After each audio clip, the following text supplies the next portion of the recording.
A major part of Hari Raya is family. Hari Raya is one of the only days for Malaysians where their entire family members as well as relatives can gather on the same place, same day and same time. Whether you have a good history or bad history with your relatives, on Hari Raya everyone has to come together and forgive or be grateful to everyone. On this special day, people come from many different houses, cities and even countries to relax, play games and have a good time. These videos, the advertisements, all give a very good message on family where even grandparents, who a lot of people can easily forget, are not missing out a gathering as good as this. And also because of Hari Raya, people really start to know where they grew up, where they were fed, and especially see the people who helped them become who they are. Hari Raya makes this day one to be remembered for a very long time.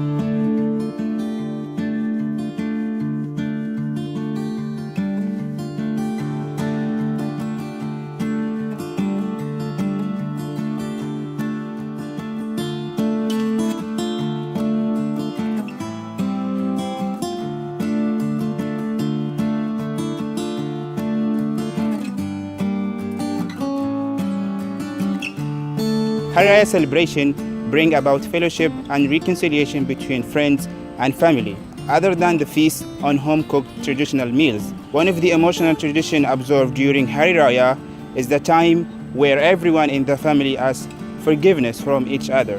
Maaf Zahir Dan Batin is a common greeting usually said by a person asking for forgiveness.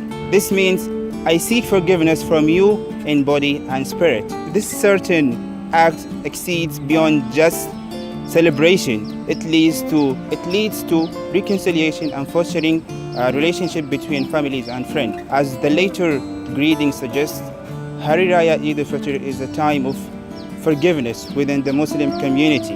In particular, many Muslims make it a point to forgive others and ask forgiveness from their father and their mother for their wrongs they have committed over the past year.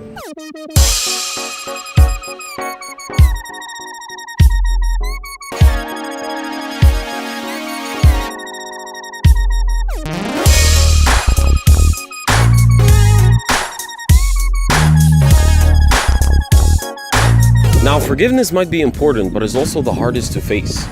Though there is one thing that everyone loves: food. It's not like going to restaurants or ordering delivery food. It's homemade, traditional, with mother's touch. Before Hari Raya, we would usually eat food from various places or even cook our own. But home food is what brings your appetite to satisfying rest.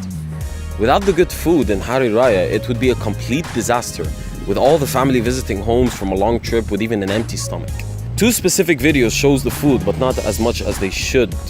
One video shows the mother carrying with her load of food to the bus, and she had no choice but to buy a second ticket for the food. As the video is trying to explain, the only way to get into the hearts of the family is through their stomach, just as long as you dress well.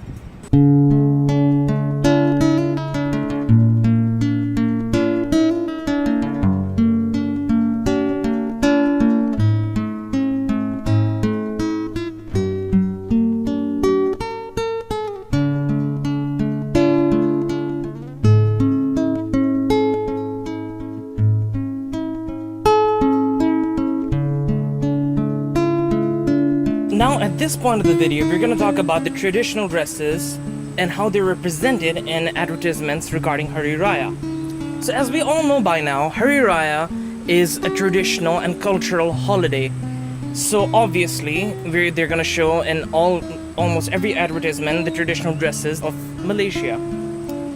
And for men, the traditional dresses is the baju Melayu, accompanied with the sarong, which covers the hip area, and the songgok. In the women's case, they wear the baju kurang.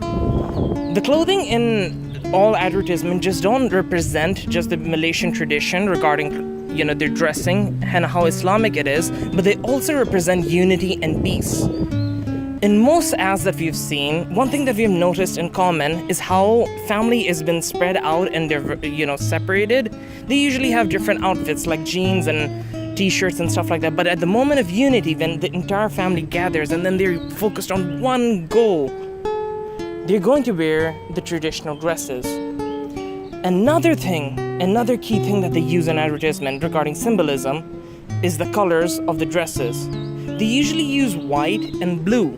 and at times green colors in the outfits. All of these colors represent peace and unity again. So the main focus of Hari Raya, as we've seen by now, is the close bond within a family.